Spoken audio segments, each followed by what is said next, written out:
Muy buenas tardes y bienvenidos a una nueva clase de álgebra lineal. La clase número 16, seguimos nuestro tema de espacios vectoriales y recordemos en qué trabajamos en la clase del martes. Entonces el martes trabajamos en un concepto nuevo, un concepto que es bastante potente, diría yo, profundo, que es la idea de sumar espacios vectoriales. Entonces, para poder hacerlo, vamos a considerar que tenemos un espacio ambiente B. B va a ser como el gran espacio donde nos movemos, y dentro de él vamos a considerar dos subespacios. Y dados esos dos subespacios, vamos a definir primero un conjunto, que es el conjunto que vamos a anotar de esta manera. Esto es una anotación, ¿eh?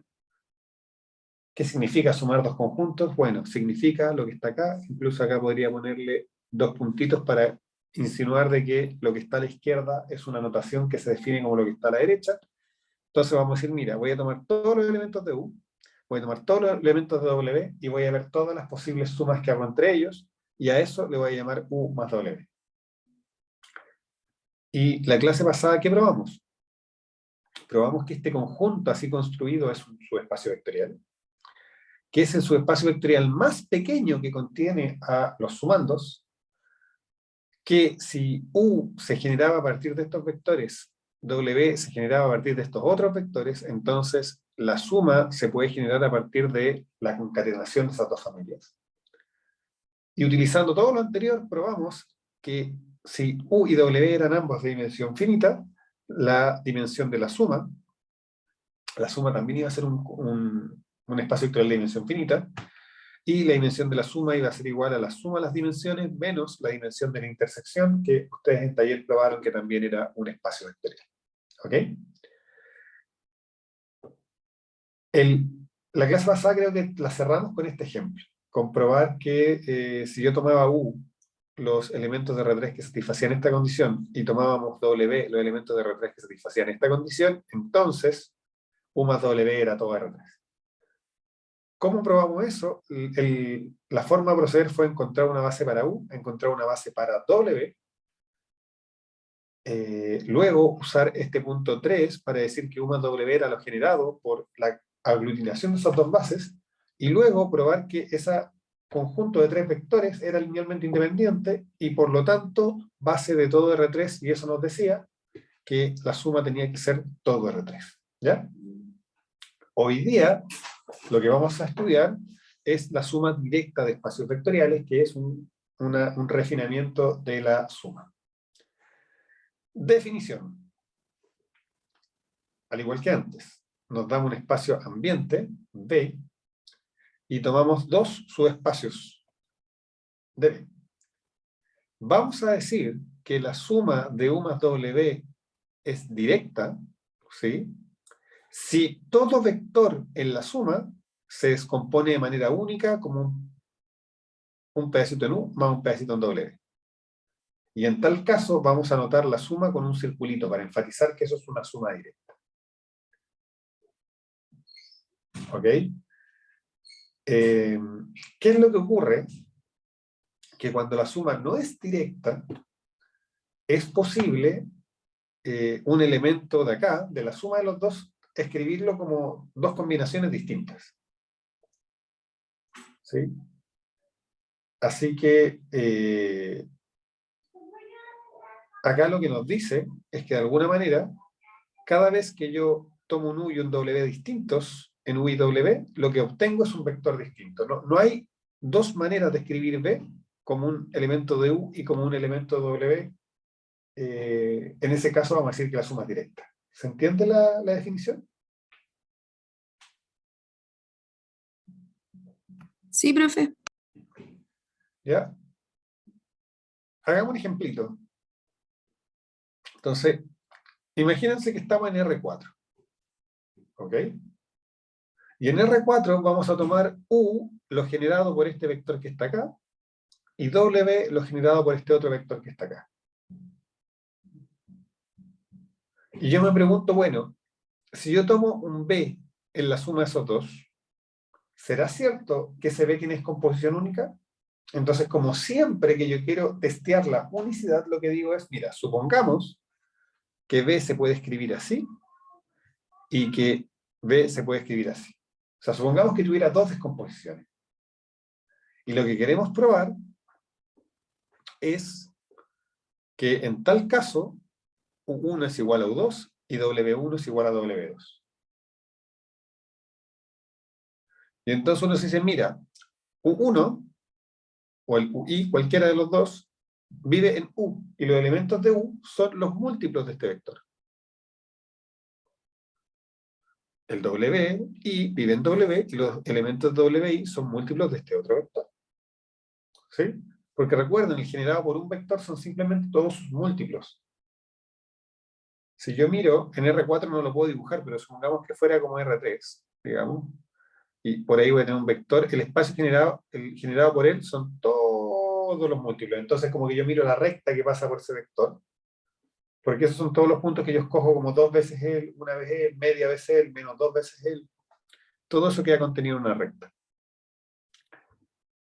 Entonces, si ustedes se fijan, vamos a tener esto acá, pero resulta que como U1 más W1 es igual a U2 más W2, lo que tiene que ocurrir es esto que está aquí. Porque U1 más W1, fíjense que U1 es alfa 1, alfa 1, 0, 0, y W1 es 0, 0, beta 1, beta 1. Entonces, U1 más W1 es alfa 1 más, alfa 1, alfa 1, beta 1, beta 1.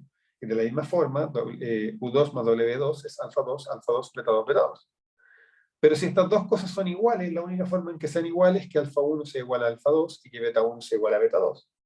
Pero si alfa 1 es igual a alfa 2, eso es lo mismo que decir que U1 es lo mismo que U2 y W1 es lo mismo que W2.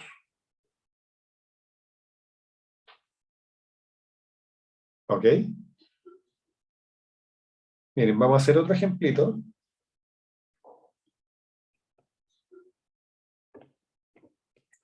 Este es un ejemplo súper básico. Imagínense que U es igual a 1, 0, 0, a lo generado por 1, 0, 0 y 0, 1, 0. ¿Ok? O sea, es lo generado por los dos primeros vectores canónicos.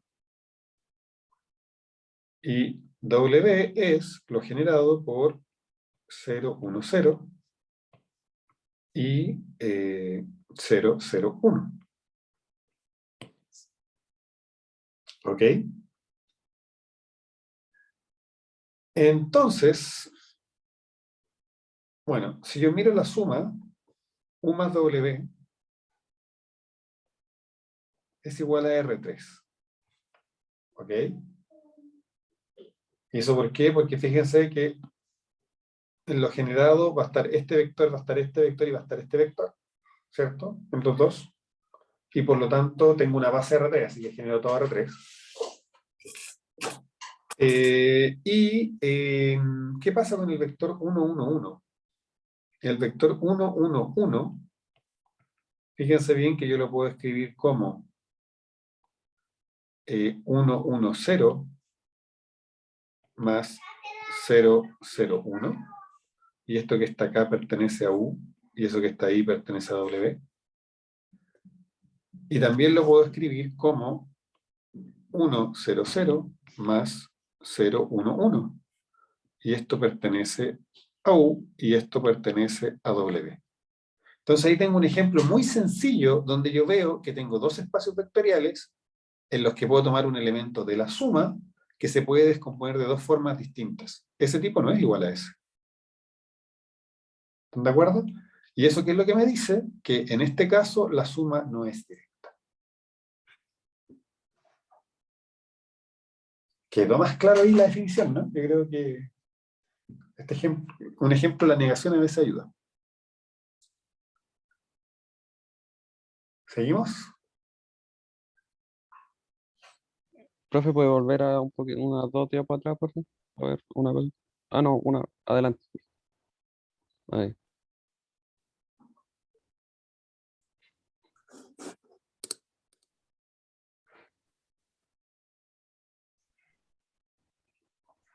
Ya, gracias.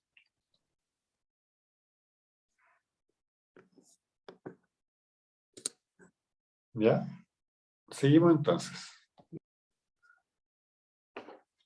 Como siempre, la proposición que hace que sea fácil de probarlo, porque la otra un poco Un poco, la definición a veces es difícil de agarrar, ¿ah? Pero esto es casi siempre lo que vamos a usar en la práctica. Dados dos espacios vectoriales, su suma es directa si, solo si, la intersección entre ellos es solo el cero. ¿Sí? En este caso, fíjense que la intersección entre ellos incluye todo lo generado por ese vector. Entonces, claramente no es solo el cero, así que no es ninguna sorpresa que la suma no sea directa. Acá, cuando yo pienso en un vector que sea múltiplo de este y que sea múltiplo de este al mismo tiempo, el único vector que hace eso es el cero. Así que, de nuevo, no es ninguna sorpresa que la suma de este sea directa. ¿Se fijan? Así que, caso general, vamos a probar ahora que basta para que la suma sea directa que la intersección entre los espacios sea solo el cero. Entonces, denme un segundo.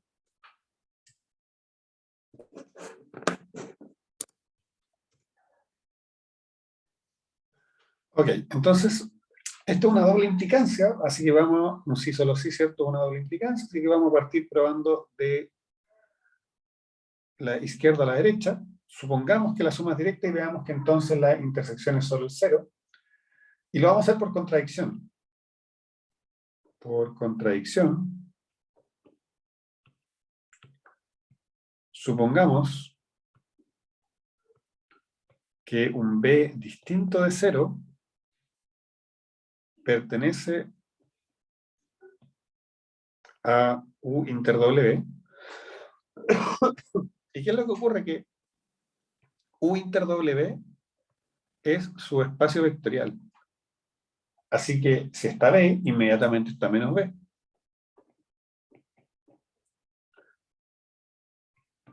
Menos B pertenece a U inter W. ¿Sí? Y fíjense lo que ocurre. Y entonces, 0 yo lo puedo escribir como B más menos B. Y fíjense lo que voy a decir. Este tipo de acá pertenece a U, este tipo de acá pertenece a W, porque ambos están en la intersección, así que están en ambos. Pero por otro lado,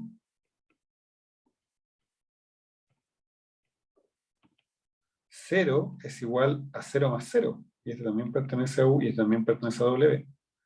Entonces, ¿qué fue lo que pasó? Que acabo de ver que si esto no es igual a solo el 0 se puede descomponer de otra forma, no solo como 0 más 0, que es la descomposición que siempre puedo hacer.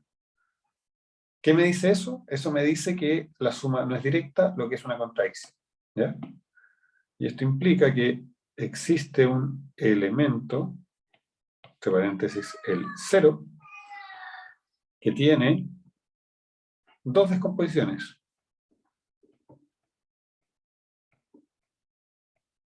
¿Sí?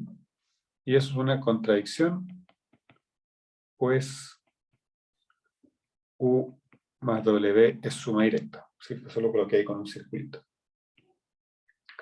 Así que ahí tenemos la primera implicancia. Probemos ahora hacia el otro lado. Veamos que si U inter W es solo el 0, entonces U más W es suma directa. ¿Ok? Y para eso, en realidad es simple. ¿Eh?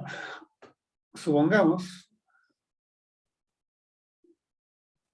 que existe un B en B, tal que B se puede escribir como un U1 más un W1 y también como un U2 más un W2. ¿Sí? Y por supuesto, U1 pertenece a U, W1 pertenece a W, U2 pertenece a U, W2 pertenece a W. Hay un enunciado de la época de Euclides que dice que dos cosas iguales a una tercera son iguales entre sí. Entonces, como esta es igual a esto y esto es igual a esto, estos dos son iguales. Entonces eso me dice que U1 más W1 es igual a U2 más W2. ¿Ok? Pero, si eso es cierto, esto significa que U1 menos U2 es igual a W1 menos W2. Pero esto que está aquí es un elemento de U. Esto que está acá es un elemento de W. Y si un elemento de U es igual a un elemento de W, significa que ambos están en la intersección.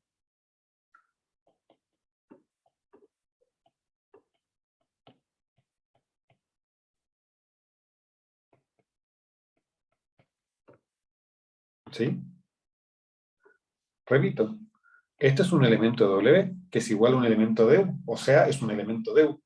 Cuando un elemento está en dos conjuntas, porque está en la intersección, pero resulta que esta intersección es solo el cero. Así que eso implica que U1 menos U2 es igual a 0, y que W1 menos W2 es igual a 0, o sea, U1 igual U2 y W1 igual W2. Y eso era lo que queríamos probar, que si yo tenía dos descomposiciones distintas, llegaban a quedar la misma. Así que por lo tanto la suma es directa. Preguntas, chiquillos. No, profe, todo muy claro. Ah, súper. Ya. Bien, entonces, vamos a hacer un ejemplo. Vamos a mostrar que este U y este W, ambos subconjuntos de subespacios vectoriales de R3, están en suma directa. Y lo que les decía, ahora que tenemos nuestra proposición, todo lo que tenemos que hacer es demostrar que la intersección es solo el cero. Entonces, basta probar que U inter W es solo el cero, y eso en realidad es súper fácil. ¿Por qué? Porque si yo tomo un elemento, le voy a llamar U, vive en W, eso significa que U, fíjense bien cómo es, tiene la forma 2 por T, en Y, su componente Y vale T, y su componente Z vale menos T. ¿Cierto? O sea, es de la forma T veces 2, 1, menos 1. ¿Ok? Y después, si este mismo U vive en U, eso implica que cuando yo sume dos veces su primera componente, más una vez su segunda componente, menos una vez su tercera componente,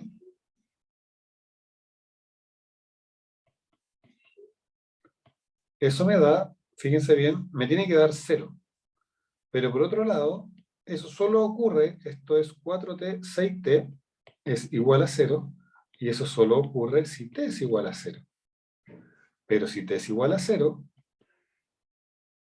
les recuerdo que es t veces 2, 1 menos 1, y si t es igual a 0, esto es igual a 0 por 2, 1 menos 1, y eso es igual a 0, 0, 0. ¿Ok? Entonces, si yo asumo que U pertenece a W y pertenece a U, termino concluyendo que vale 0, o sea, el único elemento que pertenece a ambos es el 0, así que efectivamente esta intersección es igual al 0, y por lo tanto estos dos espacios están en suma directa.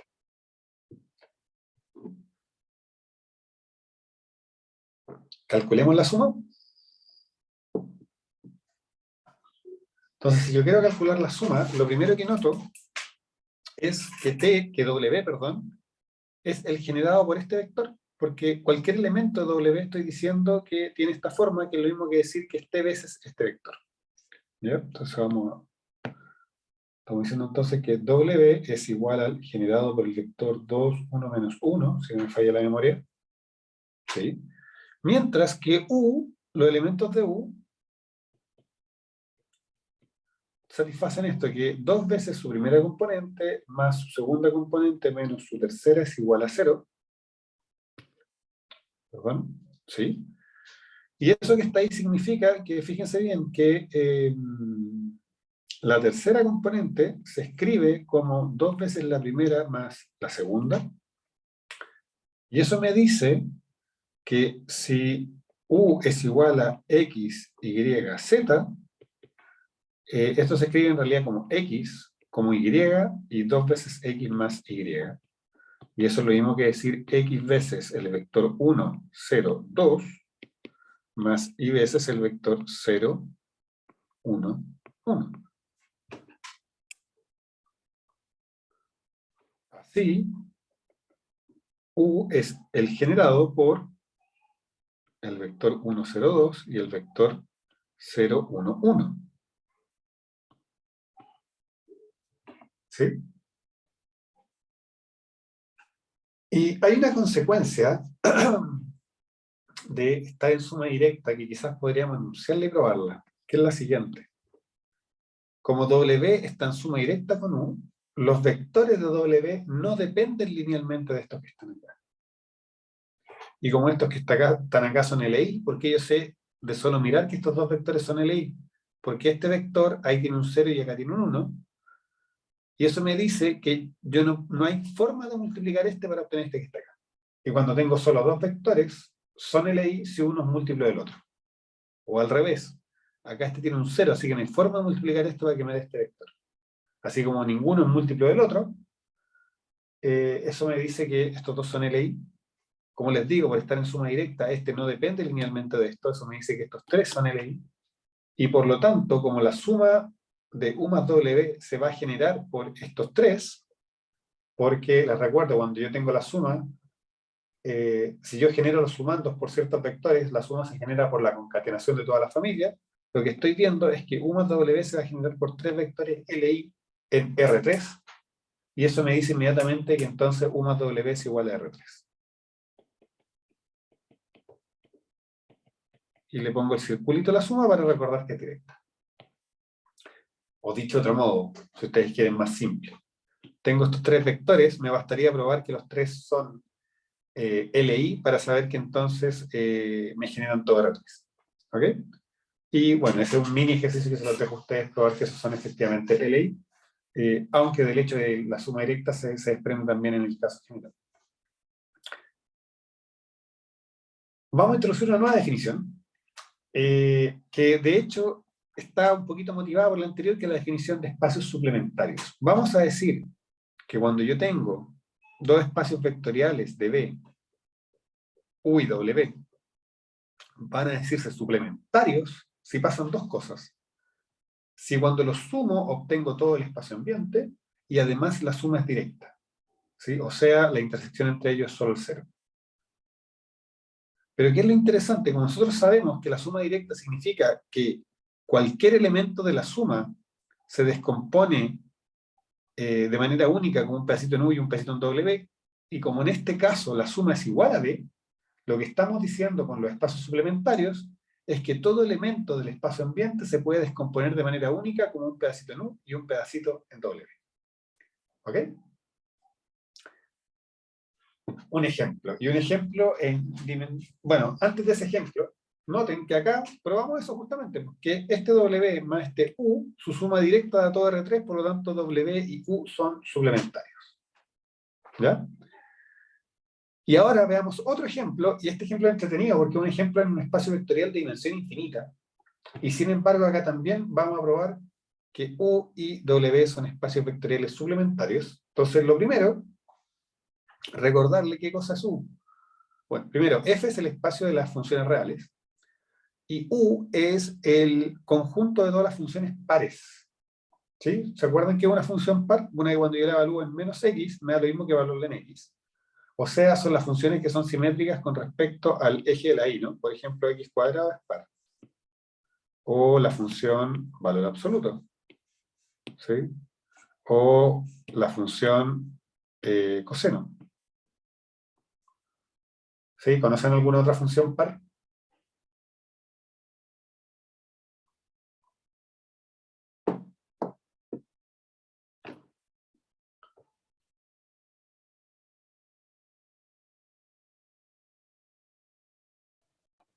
Menos valor absoluto. ¿Cómo?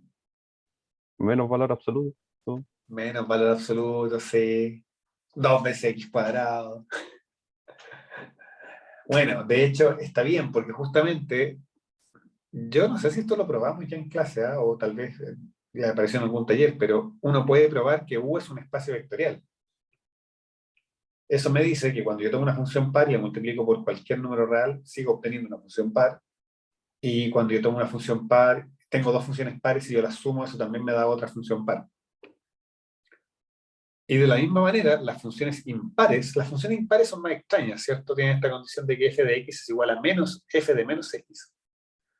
O de alguna manera, si uno pasa el menos para este lado, es como que tiran el menos para afuera. De alguna manera la función par el menos lo absorbe y la función impar lo saca. Y si no me falla la memoria, las funciones impares también tienen una simetría, pero la simetría es con respecto a menos la identidad, ¿no? Creo que es esa la simetría de las impares, pero no importa. Lo importante es que satisfacen esta condición. Entonces les voy a contar que estos dos espacios vectoriales son suplementarios. O sea, están en suma directa y generan a todas las funciones reales. Entonces lo primero, para ver que son suplementarios, tomemos una función en la intersección.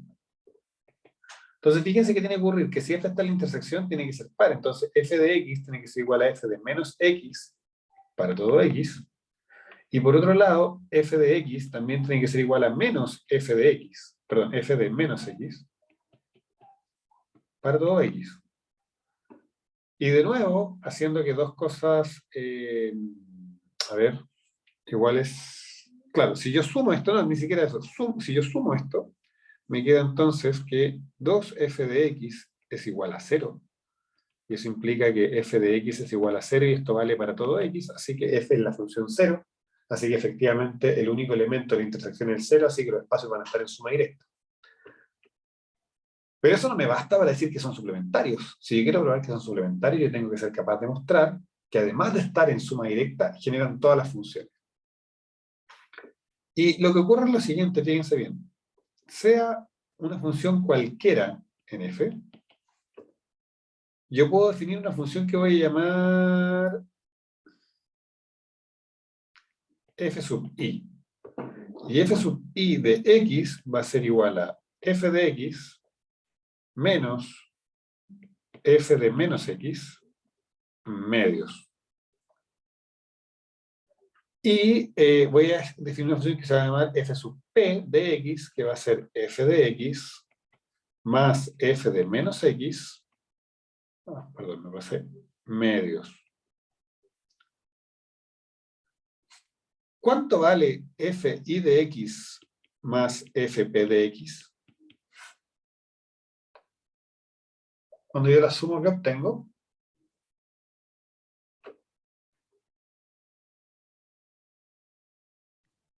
F de x. F de x, muy bien, María Sebastián. F de x, fíjense, yo la sumo y eso se anulan. Me queda 2f de x dividido por 2, f de x. O sea, fíjense bien, toda función, cualquiera sea, yo la puedo escribir como esta fi más esta fp. Porque fíjense que para construir fi y fp lo único que uso son los valores de f, entonces tengo derecho a hacer esa construcción. Y aquí viene la pregunta del millón. ¿Por qué esta se llamará fi y esta se llamará fp? ¿Quién lo adivina?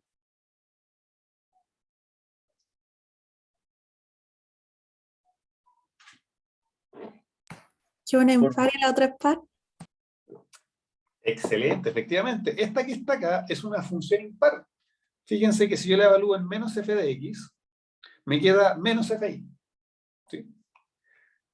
Y esta de abajo es par, porque si yo la evalúo en menos f de x, me coloca el menos acá y me borra el de allá, pero como la suma es conmutativa, me da lo mismo.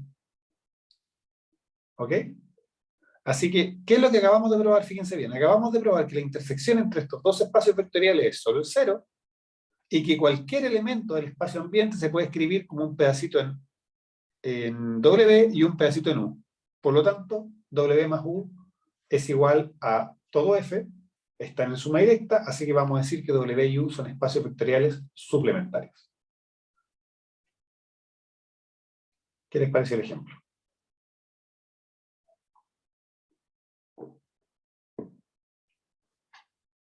¿Divertido? En efecto. En efecto.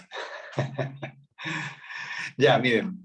Oh, y acá estaba el que ya hicimos, pues este ya lo hicimos. Probar que estos dos eran suplementarios, lo acabamos de hacer. Fue el ejemplo, como que me entusiasmé antes calculando cosas, así que esto ya está hecho. Y ahora vamos a probar que si tenemos un espacio vectorial de dimensión finita, entonces todo su espacio U de B tiene un suplementario. ¿Ya? No es evidente que esto sea cierto en dimensión infinita, por eso está ahí puesto. Quizás después pensamos a ver si con algún contraejemplo sale fácil que no es siempre cierto, pero al menos en dimensión finita, cada vez que yo tengo un subespacio vectorial, yo puedo encontrar su suplementario. Eh,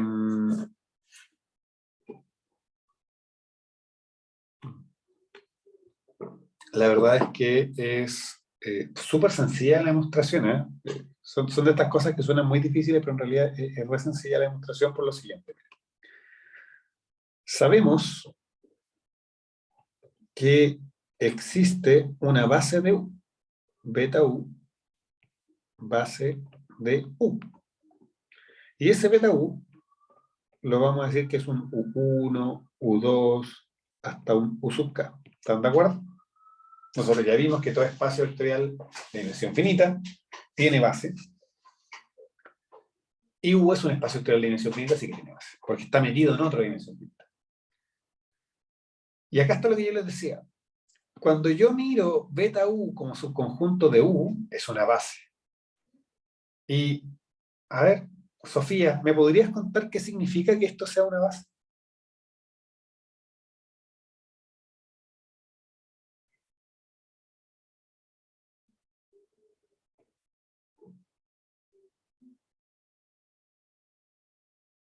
Acá, profe, acá, profe. A ver, Matías Sebastián, cuéntame, ¿qué significa que sea una base? Que sea LI y que el espacio generado sea todo el... Todo U. Excelente, Matías Sebastián. Justamente, beta U es una base de U porque esta familia es LI y al mismo tiempo genera todo U. Cuando yo miro este elemento como un subconjunto de B, ¿puedo afirmar que esto genera todo B? La verdad es que no puedo. Yo sé que genera U, pero U en principio es un pedacito de B. Pero sin embargo, siguen siendo ley. ¿Sí? Siguen siendo ley, porque ser ley no tiene que ver con si me están mirando como subconjunto de mi espacio ambiente global o de uno más chiquitito. Ser ley tiene que ver con cómo son mis combinaciones lineales. Ya que mis combinaciones lineales nulas son solo con la combinación de escalares nulos. Entonces, es una familia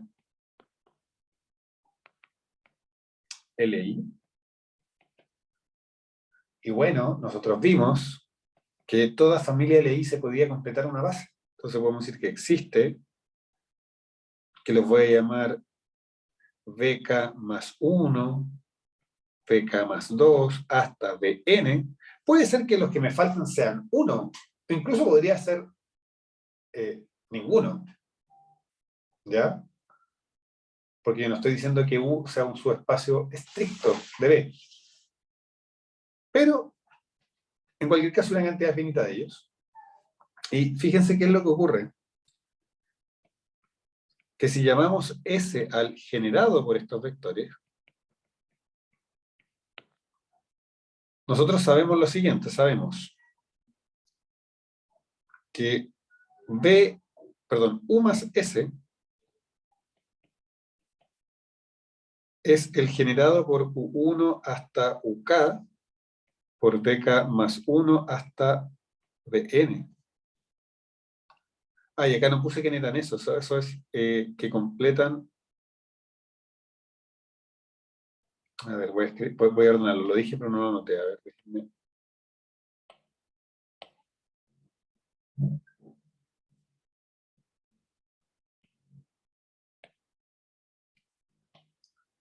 ¿cierto? Que junto a beta U forman una base de B. ¿Ok? Entonces, como esta es una familia LI, en B lo puedo completar una base, agregándole ciertas cositas.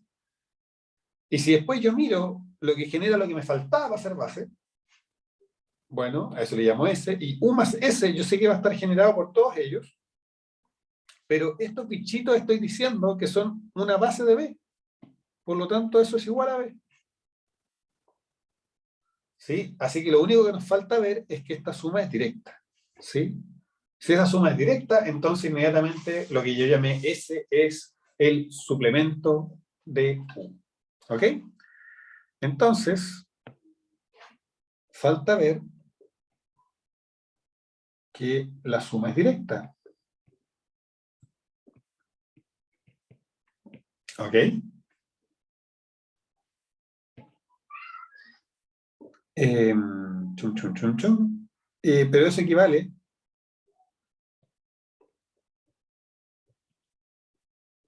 a S inter U igual solo el 0. ¿Ok?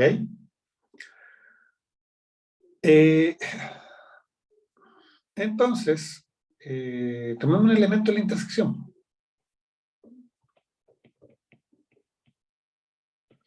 Bueno, yo sé que B entonces tiene que escribirse como la suma de alfa I U sub I desde I igual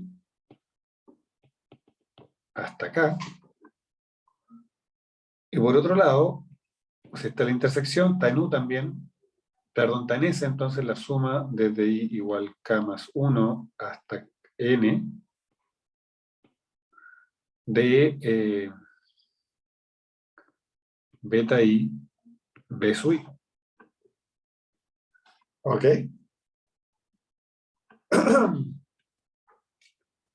Pero si esas dos cosas son iguales, fíjense que si yo resto esta ecuación, esto me dice que 0 es igual a la suma desde igual 1 hasta acá de alfa I U sub I, más la suma desde I igual K más 1 hasta N de menos beta I por B sub I.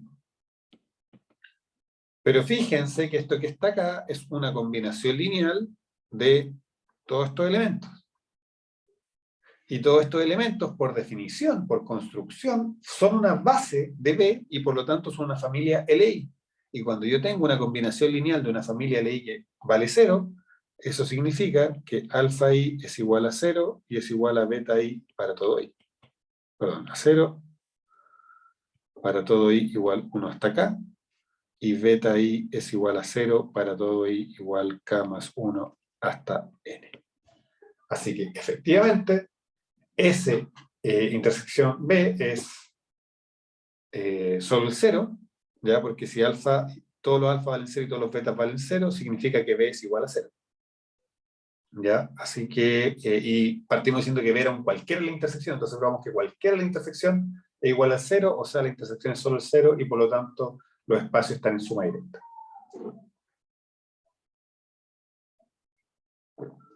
¿Queda claro?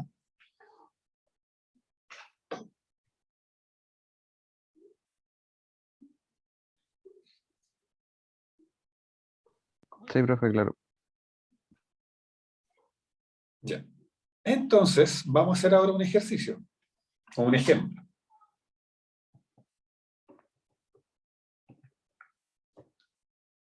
Y aquí es un ejemplo bastante práctico, ¿ya? Desde la práctica. Entonces, partamos con este caso. Por ejemplo, ¿qué pasa cuando U es el generado por este vector?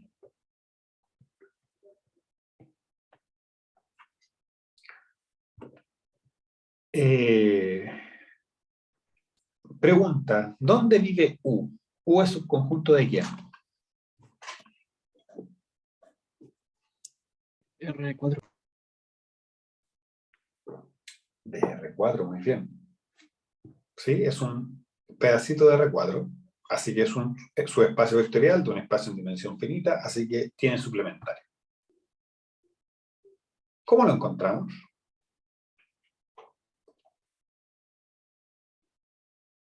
Entonces acá les voy a enseñar un método práctico, pero además de aprender el método práctico, que es muy sencillo, me gustaría que entiendan bien por qué lo estamos haciendo, ¿ya? Y quiero que piensen un poquito atrás cuando pivoteábamos matrices. Cuando pivoteábamos matrices, ¿sí? Teníamos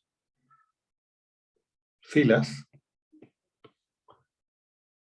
y no piensen en permutación de filas, ¿ya?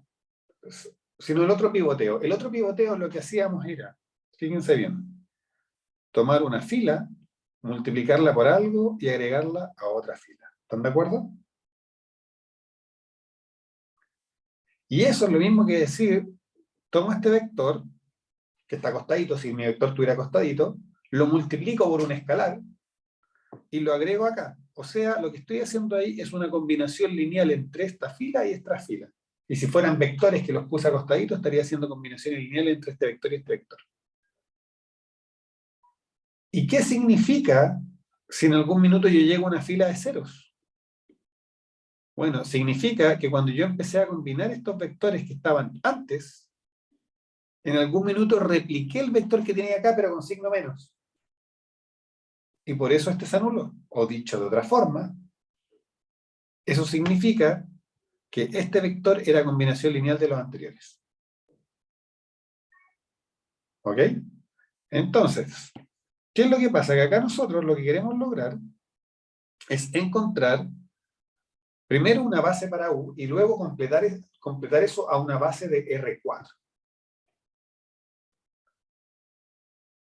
Y la forma más fácil de hacerlo es hacerlo al revés, decir, mira, yo sé cuál es una base de R4. A ver, ¿qué me da la base de R4? ¿Cuál es? Los vectores canónicos. Muy bien, Matías Sebastián. ¿Y cuáles son los vectores canónicos? 1, 0, 0, 0, 0, 1, 0, 0, 0, 0, 1, 0 y 0, 0, 0, 1. Excelente, Matías Sebastián. Te has ganado un caramelo a cobrarse el 2022 cuando ya el COVID nos permita volver a compartir caramelos. Entonces, ¿qué es lo que sucede entonces? ¿Qué pasa si nosotros consideramos esta matriz? Una matriz donde ponemos primero nuestro vector acostadito y después ponemos todos los vectores de la base canónica.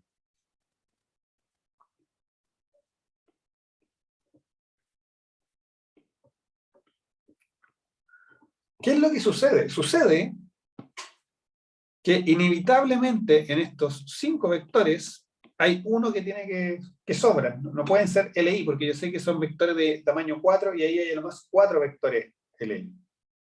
Entonces lo que vamos a hacer es pivotear sin cambiar de posición los vectores. ¿Por qué? Porque cuando yo pivoteo sin cambiar de posición, al final del tiempo yo puedo decirme, por ejemplo, si quedaran puros ceros acá, yo diría, ah, ya, los S y el último eran mi base de R4. Entonces, pivoteamos. Hago mi primer pivoteo. Quiero eliminar ese 1, perdón, quiero eliminar ese 1, entonces le voy a restar el de arriba y me va a quedar así, me va a quedar, fíjense bien, me va a quedar 1, 1, 0, 0, 0, menos 1, 0, 0, 0, 1, 0, 0, 0, 0, 1, 0 y 0, 0, 0, 1. ¿Ok? Y ahora vamos a pivotear ahí. Y fíjense que para pivotear ahí, bueno, a este le sumo a ese, entonces me queda 1, 1, 0, 0, 0, menos 1, 0, 0, 0, 0, 0, 0, 0, 0, 1, 0, 0, 0, 0, 1. Y fíjense lo que ocurrió. La tercera fila desapareció. ¿Qué significa eso? Eso significa que la tercera fila es una combinación lineal de las anteriores. Porque en la tercera fila, de alguna manera, están actuando las anteriores, porque primero la primera actuó en la segunda y la segunda actuó en la tercera. Pero como la segunda viene con información de la primera, eso me quiere decir que este de acá es combinación lineal de esos dos. Pero ahora que ya está pivoteada la matriz, de acá me queda entonces que los vectores que son LI son los siguientes. 1, 1, 0, 0, el vector 1, 0, 0, 0, 0, 0, 1, 0 y 0, 0, 0, 1. Y eso es la base de R4. Y ahora fíjense bien, que si yo agarro este vector con signo menos y se lo sumo a este, obtengo el segundo vector canónico. Así que efectivamente, el segundo vector canónico, que es la tercera fila, es combinación lineal de estos dos. ¿Ok?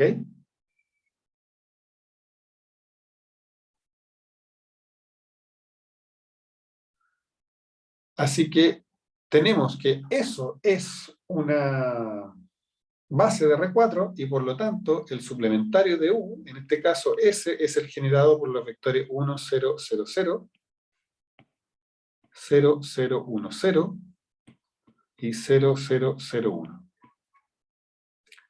O sea, si U es este tipo, su suplementario es este que está acá. Son todos los vectores que tienen su segunda componente igual a 0. ¿Se entendió el ejercicio?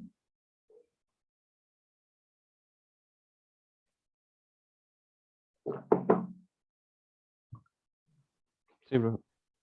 Entonces, repito, como que la mecánica es, cuando tengo varios vectores y quiero ver, porque acá en el fondo lo que yo quería testear era mi vector más los 4 elementos de la base canónica, quería encontrar desde ahí, dejar solo los LI. ¿Qué puedo hacer? El algoritmo es, los acuesto, los pongo en una matriz y pivoteo. Fíjense que cuando yo ya tengo acá pivoteado, como acá abajo hay puros ceros, eso significa que, y acá hay cosas distintas de cero, para allá, digamos, en los que quedan cosas distintas de cero, este vector no lo voy a poder obtener de acá, pues, el segundo, porque el segundo ahí tiene un 0, acá tiene un 1 y ese ahí tiene un 1. Entonces, si quiero llegar de esta a ese, tengo que multiplicar por 0, pero eso ya me impide replicar ese 1 de ahí. Entonces, esos dos vectores son LI. Este vector que está acá no puede ser combinación lineal de estos dos, porque cuando yo haga combinaciones lineales de estos dos, siempre me van a quedar con cosas aquí. A menos que multiplique los 2 por 0, porque si multiplico los 2 por 0 ya no soy capaz de replicar esa que está ahí. Y así sucesivamente. Entonces, en el fondo, al tenerlo escalonada, lo que yo me quedo es, marco cuál era la fila LI, pero ¿por qué es importante no permutar? Porque de esa forma yo sé cuál es el vector el que le correspondía a la tercera fila, o sea, ese es el que tengo que sacar, el que me está sobrando. Y esto que yo hice acá para, en el fondo, saber cuál echar de la base, lo podría hacer también si yo tuviera 3 o 4 vectores cualquiera, o 5 vectores cualquiera, y quisiera saber cuál es combinación lineal de los demás. ¿Ya? Así que ese es un ejemplo muy, muy concreto de cómo calcular suplementarios. Esencialmente el algoritmo es, acá es muy fácil porque está dada la base de U, pero si U estuviera escrito de una forma más exótica, primero tengo que encontrarle una base, después completar esa base simplemente adjuntándole toda la base canónica del espacio y eliminando los elementos de la base canónica que no necesito, y después el suplementario va a ser lo generado por los elementos de la base canónica que yo dejé. ¿Ok?